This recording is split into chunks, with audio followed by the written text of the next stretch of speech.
बिस्मिल्लाहिर्रहमानिर्रहीम। मेहमान नवाज़ में आपको खुश आमदीद। आज मैं आपको लहसुन को खुश करने का तरीका बताने जा रही हूँ, जो अक्सर चाइनीज़ वगैरह में इस्तेमाल करते हैं हम। तो ये देखें, मैंने अब इसमें सूजी डाली है। सूजी को ना अच्छी तरह हमने गर्म करना है।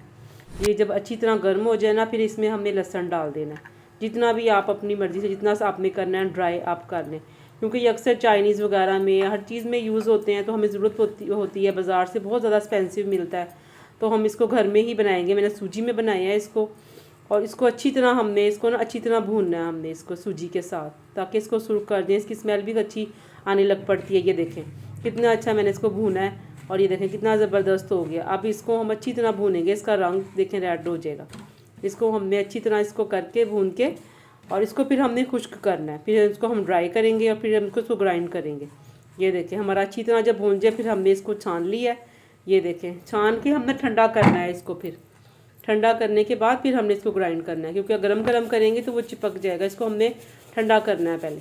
ये देखें ये छान लिया हमने, अच्छी तरह हमने छान लिया, और अब छानने के बाद इसको हम ग्राइंड किया। और ये देखें कितना ज़बरदस्त पाउडर बना है। ये बहुत मज़े का, आप रमज़ान में बनाएं, घर में आप बना के रखें। बहुत अच्छी चीज़ है, घर में सहूलत भी है। आप इसको बना के रखें। अगर आपको मेरी वीडियो पसंद आए तो उसको लाइक और शेयर ज़रूर कीजिएगा।